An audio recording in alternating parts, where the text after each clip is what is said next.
전작동 말씀 묵상 2021년 3월 29일 월요일 누가복음 22장 39절에서 53절 살라 오늘이 마지막 날인 것처럼 예수께서 나가사 습관을 따라 감람산에 가심에 제자들도 따라갔더니 그곳에 이르러 그들에게 이르시되 유혹에 빠지지 않게 기도하라 하시고 그들 떠나 돌 던질 만큼 가서 무릎을 꿇고 기도하여 이르시되 아버지여 만일 아버지의 뜻이거든 이 잔을 내게서 옮기시옵소서. 그러나 내 원대로 마시옵고 아버지의 원대로 되기를 원하나이다 하시니 천사가 하늘로부터 예수께 나타나 힘을 더하더라. 예수께서 힘쓰고 애써 더욱 간절히 기도하시니 땀이 땅에 떨어지는 핏방울같이 되더라. 기도 후에 일어나 제자들에게 가서 슬픔으로 인하여 잠든 것을 보시고 이르시되 어찌하여 자느냐 시험에 들지 않게 일어나 기도하라 하시니라. 말씀하실 때 한 무리가 오는데 12 중에 하나인 유다라 하는 자가 그들을 앞장서 와서 예수께 입을 맞추려고 가까이 하는지라. 예수께서 이르시되 유다야 내가 입맞춤으로 인자를 파느냐 하시니 그의 주위 사람들이 그 된 일을 보고 여짜오되 주여 우리가 칼로 치리이까 하고 그 중에 한 사람이 대제사장의 종을 쳐 그 오른쪽 귀를 떨어뜨린지라. 예수께서 일러 이르시되 이것까지 참으라 하시고 그 귀를 만져 낫게 하시더라. 예수께서 그 잡으러 온 대제사장들과 성전의 경비대장들과 장로들에게 이르시되 너희가 강도를 잡는 것 같이 검과 몽치를 가지고 나왔느냐. 내가 날마다 너희와 함께 성전에 있을 때에 내게 손을 대지 아니하였도다. 그러나 이제는 너희 떼어 어둠의 권세로다 하시더라. 안녕하세요. 하늘뜻 담은교회 이청훈 목사입니다. 오늘은 누가복음 22장 39절에서 53절까지의 말씀으로 살라 오늘이 마지막 날인 것처럼 이라는 제목으로 묵상을 나누도록 하겠습니다.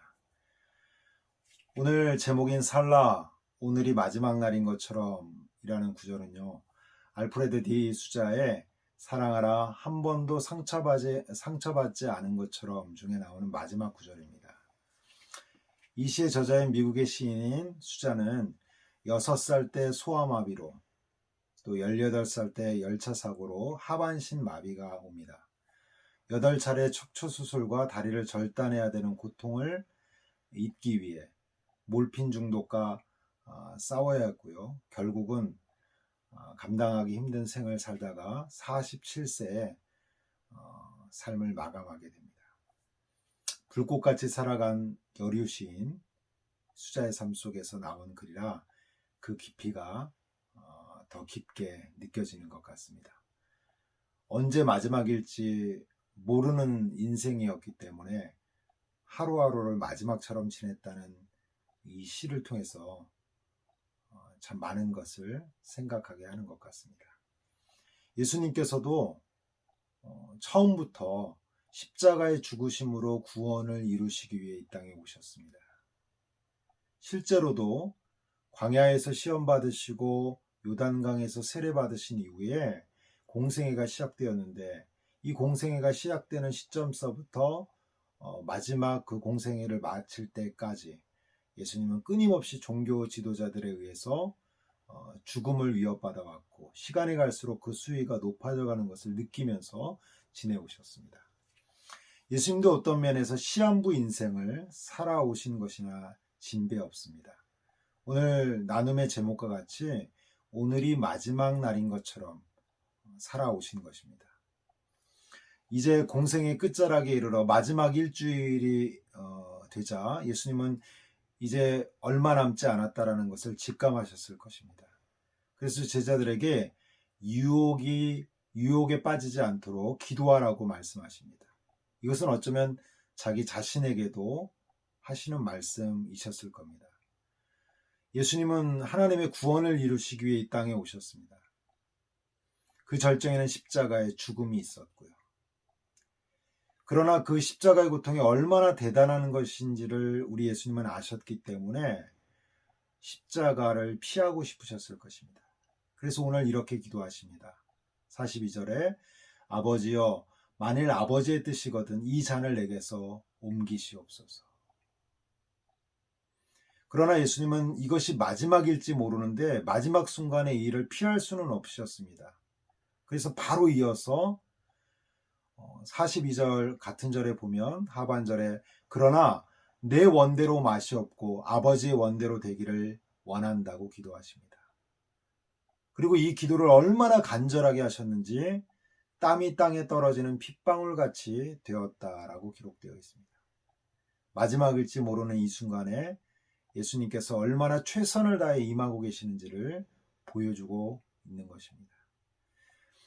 예수님께서는 공생애가 시작되면서 하루하루가 마지막일지 모르는 삶을 살아가셨습니다. 언제 어떤 식으로 공생애가 중단될지 모르는 것이었습니다. 왜냐하면 종교 지도자들에 의해 매일 하루하루가 죽음에 내몰릴지 모르는 삶이었기 때문이고요. 또 지난 금요일에도 우리가 함께 묵상했던 구절에 나와 있듯이 대제사장들과 서기관들은 예수님을 무슨 방도로 죽일까를 늘 궁리했었습니다. 그러므로 예수님은 매일매일을 오늘처럼 살아가셨습니다. 매일매일 기도하셨던 겁니다. 제자들에게 말씀하셨던 것처럼 늘 기도하면서 사셨습니다. 매일매일 유혹에 빠지지 않기 위해서 기도했고 매일매일 시험에 들지 않게 하기 위해서 일어나 기도하셨습니다. 여기서 우리가 좀 더 묵상해야 될 것은 여기서 말하는 기도는 단순히 뭔가를 아뢰는 것만을 의미하지는 않습니다. 여기서의 기도는요, 하나님의 뜻에 그 삶의 다림줄을 놓는 것입니다. 내가 하나님의 뜻대로 살고 있는가, 내가 하나님의 뜻 가운데 있는가를 살펴보는 것이고, 또 그 하나님의 뜻에 합당한 삶을 살아갈 수 있도록 은혜를 구하는 것이고, 그 삶에 자기 자신을 내던지는 것입니다. 오늘이 마지막이라면 우리는 어떤 생각을 하게 될까요? 우리들에게 참 여러 가지 생각이 들 수밖에 없습니다. 내가 지금까지 잘 살아왔는지, 특별히 우리가 예수님을 따라가는 제자들이라면 내가 정말 예수님을 잘 따라왔었는지 묻게 될 것입니다. 그래서 오늘을 이렇게 살아도 되는지, 내가 내 삶을 이렇게 마무리해도 되는지를 묻게 될 것입니다.